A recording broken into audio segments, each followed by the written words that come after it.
मैंने ये लिखा हुआ है, क्लियर है? क्लियर है मैम? हाँ, हेडिंग है ना uncertainty principle and the concept of probability. सबको क्लियर है? देखो,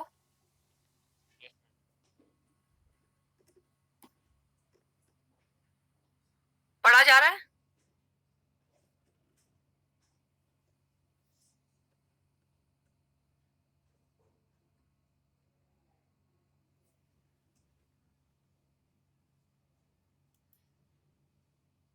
uncertainty principle and the concept of probability. अब अभी तक हमने क्वांटम नंबर्स पढ़ा था, अब हम क्वांटम मैकेनिक्स की ओर को जा रहे हैं। वो ही क्लियर करने के लिए what is orbit, what is orbiter and where is the position of electron, where is maximum possibility of electron. देखो क्या लिखा हुआ है, the uncertainty in the position. आपने अनसर्टेनिटी का लॉ पढ़ा था। The uncertainty in the position of an electron in an atom is about the size of the atom. This means it is impossible to describe or to know how the electron move an atom. जब तक हमें starting में तो हम यही पढ़ रहे हैं ना, हमें पता है कि यहाँ पे इलेक्ट्रॉन रहता है, बट उसके मूवमेंट के बारे में नहीं पता, केवल साइज के बारे में पता। नाउ जब हम क्वांटम मैकेनिक्स को introduce, probability of the at a certain point in an atom. आवाज आ रही है? आवाज आ रही है? Yes ma'am. और स्क्रीन क्लियर है? Yes ma'am. हाँ, देखो मेन पॉइंट जो आपको समझ में आ रहे हैं वो आपने नोट भी कर लेना है, ठीक है? But in quantum mechanics, there is the probability of the finding of an electron at a certain point in atom. Although the exact position of an electron at a given time cannot be predicted, the position of the finding of an electron in terms of probability can be stated. Information about an electron in a given energy level is contained in mathematical function. It is called a wave function denoted by psi. तो यहाँ से आपका Sai word introduce हो रहा है। दो word आपने पढ़े हैं, एक साई, एक साई स्क्वायर। सुना है ना पहले? Yes ma'am. हाँ, साई और साई स्क्वायर। देखो पहले मैं इन जनरल में आपको, कौन एंटर कर रहा है और बार बार छोड़ दे रहा है?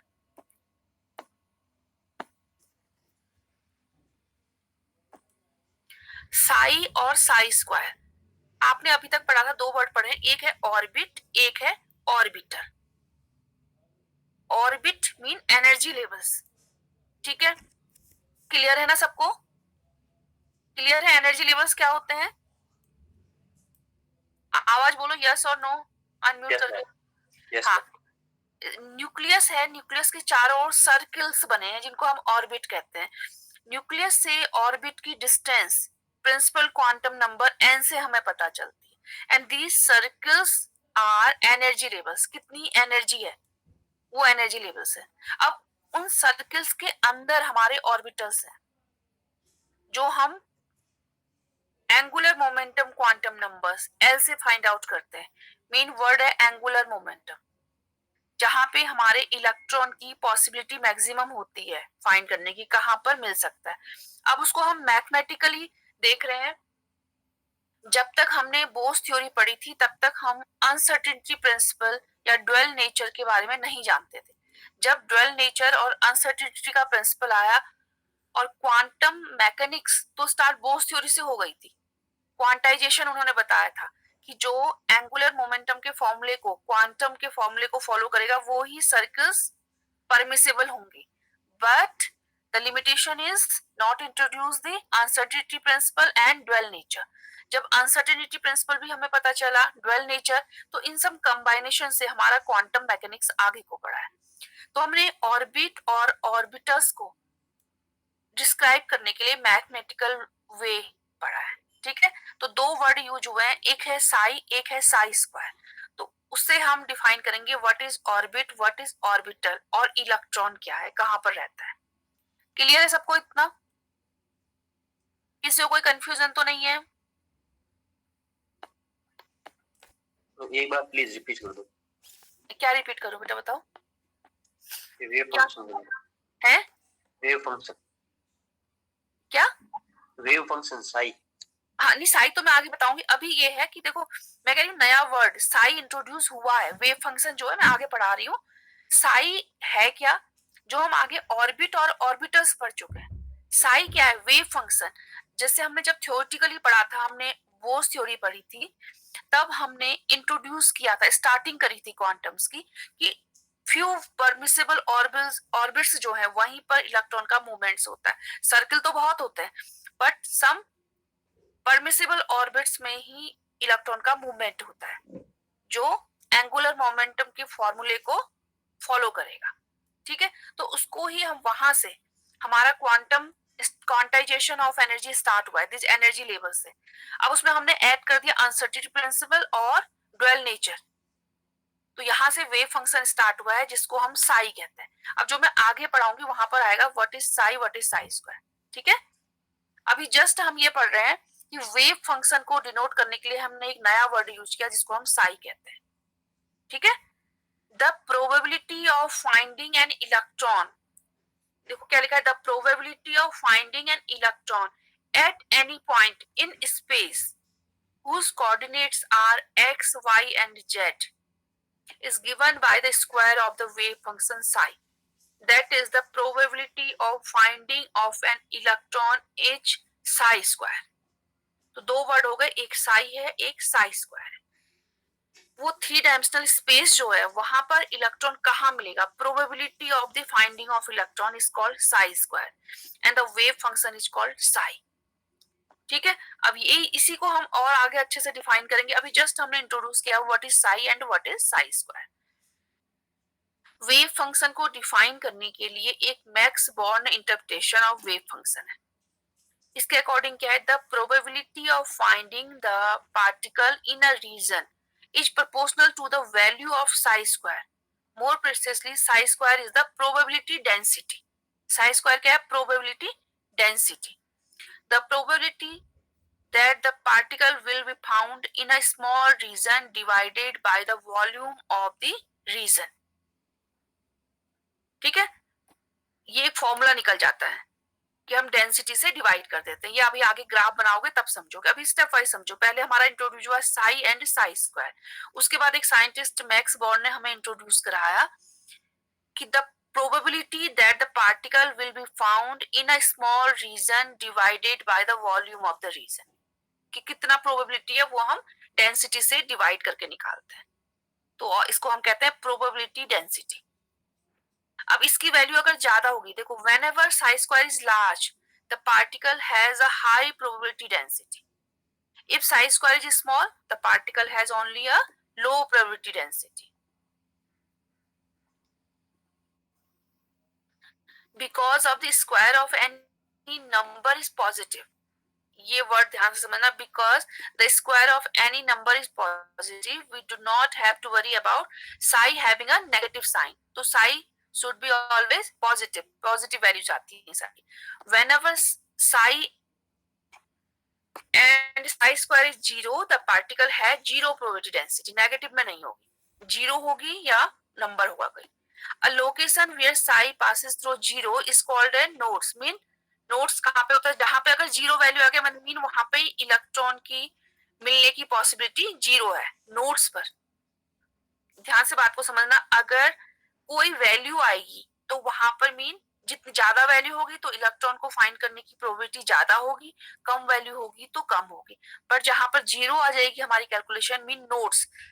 अगर अब ग्राफ बनाते हैं हम, पैराबोला बनते हैं, ठीक है, माउंटेन लाइक ऐसे सबको पता है ना ग्राफ जब बनाते हैं, समझ रहे हो? Yes ma'am. हाँ, तो जहां पर हमारा ऊपर जाके वापस नीचे आता है, माउंटेन लाइक समझो, तो ऊपर गया फिर नीचे आया, फिर दूसरा बनाया हमने, तो पैराबोला बनाते हैं तो नीचे लाइन में जहां पॉइंट मिलता है उसको हम नोड कहते हैं। आगे मैं ग्राफ में भी समझाऊंगी, जस्ट बता रही हूँ अभी। नोड्स वर्ड है नोड्स, NOD नोड। जहां पर वेव फंक्शन की वैल्यू हमारी साई की वैल्यू 0 आ गई तो मीन वहां पर इलेक्ट्रॉन की प्रोबेबिलिटी 0 है, और जितनी ज्यादा वैल्यू आएगी उतना ज्यादा पॉसिबिलिटी है। तो space over which the probability of finding the electron is maximum is known as orbital. तो जहां पर ज्यादा होगी मीन वो ऑर्बिटल वाला स्पेस है, ठीक है। तो मैथमेटिकली हमने क्या कहा कि जहां पर साई की वैल्यू ज्यादा आएगी मीन वहां पर वाले स्पेस पे इलेक्ट्रॉन की मिलने की टेंडेंसी ज्यादा होगी, और जहां पर वैल्यू 0 आएगी वो स्पेस नोड है और नोड में इलेक्ट्रॉन टेंडेंसी 0 होती है। इसमें एक फॉर्मूला भी है n-l-1, उससे हम निकाल लेते हैं। n-l-1, n is principal quantum number, l is azimuthal quantum number -1, n-l-1। तो कैसे करेंगे, जैसे क्वेश्चन ग्राफ बनाने के लिए भी आता है एग्जाम में, n equal to 3 principal quantum number 3 है और हमने ग्राफ बनाना है कि कहां पर इलेक्ट्रॉन की टेंडेंसी ज्यादा होगी कहां पर 0 होगी। तो फॉर्मूले में n-l-1, जैसे for 2s, for 3s, for 3p ऐसे आता है। जैसे फॉर 3p पूछा है तो 3p में n की वैल्यू क्या होगी 3p, n इक्वल टू 3 और l इक्वल टू 3p। लिखो अपनी नोटबुक में लिखकर देखो 3p में n equal to 3, l equal to 2, नहीं, 0 और 1। केवल एक वर्ड है 3p। 3p को देखकर हमने पहचानना है, खाली 3p लिखा है तो n इक्वल टू क्या बोलेंगे जो आगे से नंबर लिखा हुआ है 3p है ना। हाँ हाँ, और l equal to 1। l equal to कैसे निकालते हैं, s के लिए l की वैल्यू क्या होती है 0, p के लिए 1। तो यहाँ पर n इक्वल टू 3 और l इक्वल टू 1। सबको क्लियर है ना। 3p, हाँ 3p में n इक्वल टू 3 और l इक्वल टू 1। अब फॉर्मूला है n-l-1, तो कितना आ गया 3 - 1 कितना हो गया 1, ठीक है। तो ये क्या है, नोट्स निकालने के लिए 1। इसका मतलब अगर हमें प्रोबेबिलिटी बतानी है तो हम क्या बनाएंगे, ग्राफ में एक माउंटेन लाइक ग्राफ एक बनाएंगे ऐसे पैराबोला, ठीक है। समझ में आया। अभी आगे मैं फिगर्स दिखाऊंगी उससे भी क्लियर हो जाएगा। सिंपल याद रखो n-l-1 नोट्स निकालने के लिए फॉर्मूला होता है n-l-1। एग्जाम में क्वेश्चन आता है जैसे 3d के लिए निकालो या 2s के लिए निकालो। जैसे 2s है, 2s के लिए क्या बोल निकालोगे बताओ तो कितने नोट्स आएंगे 2s के लिए 2s 0। हाँ, n इक्वल टू 2 और s equal to l equal to 0, तो कितना हो गया 1 आएगा। 1 आएगा। हाँ, तो 1 आएगा मीन नोट्स कितने हो गए 1, ठीक है। समझ में आ रहा है ना।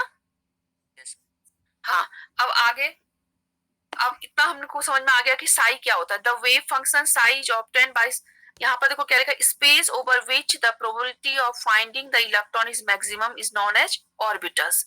और जहां पे मिनिमम होती है उसको कहते हैं nodes, NODE node.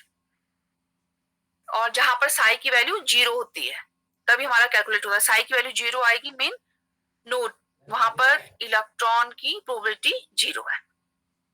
The wave function psi is obtained by solving the equation of quantum mechanics, Schrödinger wave equation. इसको बोलते हैं Schrödinger wave equation, time independent Schrödinger wave equation, जिससे हमें psi की वैल्यू पता चलती है। अब एग्जाम में जो क्वेश्चन आता है वो Schrödinger wave equation लिखने को आता है और लिखा रहता है डिफाइन या right the name of all the term involve in it. उस इक्वेशन में जो भी टर्म्स हमने यूज करी हैं उनके नेम लिखने होते हैं। एक तो Schrödinger वेव इक्वेशन लिखनी है और उसमें जो भी आप लिखते हो उनका नेम लिखना है। Schrödinger वेव इक्वेशंस प्रूव नहीं करनी है, केवल उसको हमने ड्राइव वो इक्वेशन लिखनी है, ठीक है। देखो क्या लिखा है, for wave equation it may be assume that the law of motion representing the standing wave are equally applicable to matter wave. अब यहाँ पर हम ड्यूअल नेचर को लेते हुए पढ़ते हैं। For example, those associated with an electron in the atomic system. Schrödinger in 1927 proposed a mathematical wave equation that described the wave associated with the electron without specifying the discrete orbitals. The wave associated with an electron in an atom is compared to standing waves. ये equations है। जैसे मैंने ये d square लिखा है ना, book में del भी लिखा होगा, del square psi upon del square x. अब ये मेरे को टाइप करने में थोड़ा प्रॉब्लम होती, मैंने ऐसे लिखा है, क्या है ये, del square psi upon del square x plus del square psi upon del square y plus del square psi upon del square z. ये एक्स वाई जेड ये क्या होते हैं, एक्सिस, कार्टेशियन कोऑर्डिनेट्स भी बोलते हैं इनको, एक्स वाई जेड एक्सिस। तो ये प्रूव करी हुई इक्वेशन है, आपने ऐसे इक्वेशन याद करनी है, del square psi upon del square x plus del square psi upon del square y plus del square psi upon del square z plus 8 पाई